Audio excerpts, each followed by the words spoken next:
This is Ryan Elliott for Boxing Social in association with Betfred, joined by Adam Smith down here at the Khan-Brook press conference. Adam, been a long time coming. Good fun today. It's been a long time coming, Ryan, absolutely.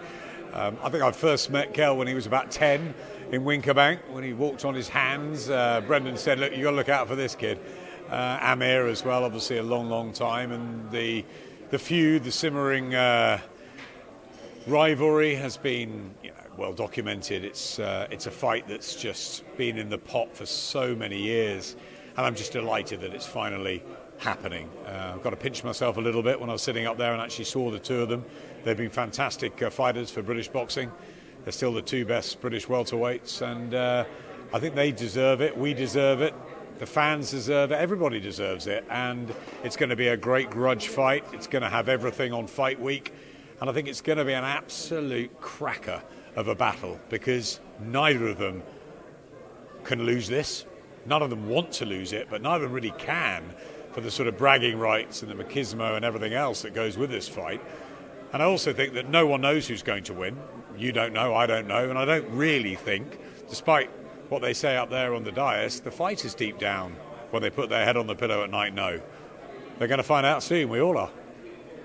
It's been such a long time coming. As we said just before, I spoke to Kel and Amir, and they both said it was quite a drawn-out process getting this fight made. From your side of things, from what you were hearing, were even you sceptical this was going to happen this time? Well, it's taken many years, hasn't it? It's taken a couple of, very near misses.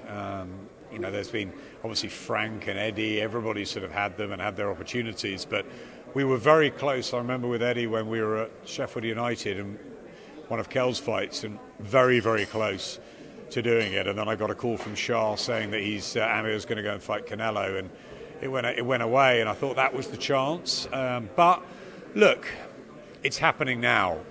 It is late on in their careers. Let's not kid ourselves. They're both former world champions. But so many fights have gone by the wayside over the years. Boxers' careers are short. The windows are not long. Lewis Bowe never happened. Finally, we got Lewis Tyson. Finally, we got Mayweather-Pacquiao. We didn't get Hatton-Witter. We didn't get Calzaghe and Froch. We're getting Khan and Brook. That's a celebration. It's in February 2022. Would I have liked to have had a couple by now? Of course. But you know what? If it's great, we'll do it again. We'll dance again. They've almost been like dance partners without dancing. They're going to fight now. None of this strictly. They're going to fight. No dancing.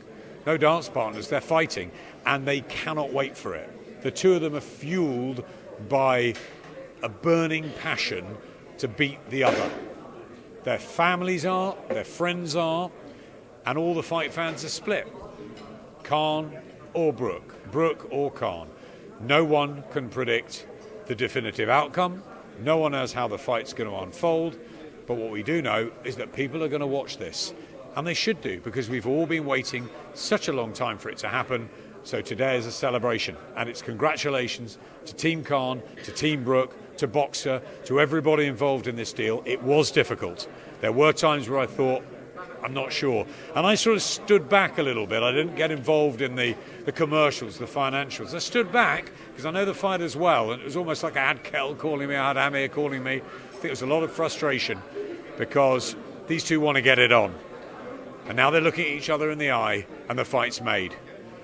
And in less than 3 months' time, February the 19th, we're going to have a fantastic occasion in Manchester, where the fight should be, on British soil, in the north. And this acrimonious rivalry, this genuine needle, this is genuine.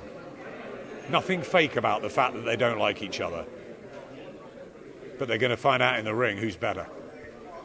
There's been a suggestion from a lot of people that, this would be the last dance for both and they would ride off into the sunset. Speaking to them both today, though, neither of them really gave off that impression. Do you think the winner particularly will fight on? Yeah, Dominic was saying, wasn't he? And I felt from Kel that he still feels he's very much amongst the elite welterweights in the world, and why not? They've just both fought Terence Crawford, who just beat Sean Porter the other. I mean, Terence Crawford is in a league of his own. No disgrace, the pair of them losing to him, and Amir's going off and he's training with Terence Crawford and his team. That shows how up he is for this fight. Kel wants to still be in the mix, so who knows? The winner could have another crack at a world title, but as I said, if it's a fantastic fight, why wouldn't we go again with a rematch? We could have a great story at the back end of their careers. I think what's great about this is that, yes, they are they are 40 odd fights into their careers. They are in the Indian summers. They haven't got many fights left.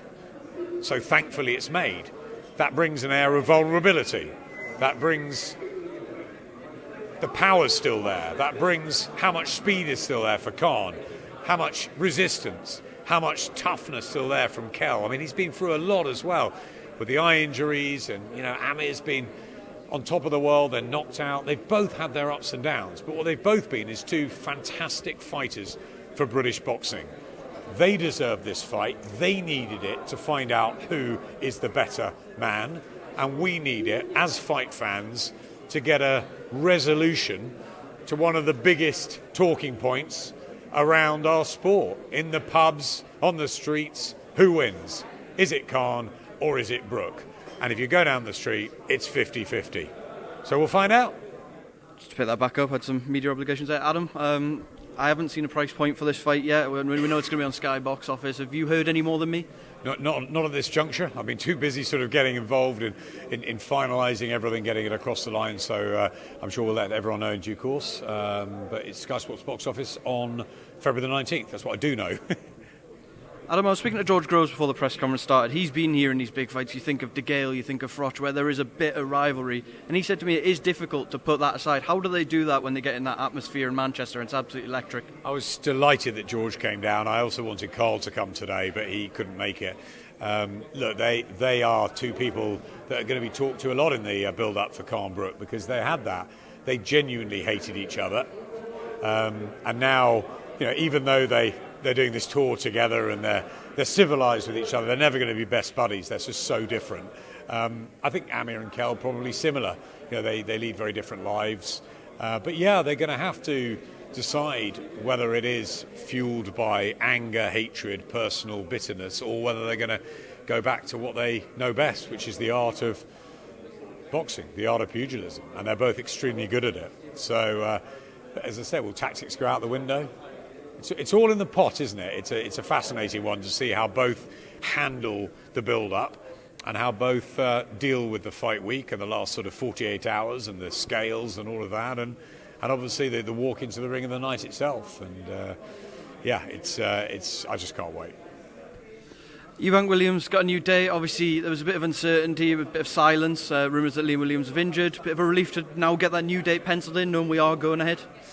It's a real relief. January the 29th for Eubank-Williams. Disappointing, obviously, that we announced a press conference and then very soon afterwards Liam Williams is injured, but it's health and safety for the fighter that is paramount, and he's good to go again for January the 29th.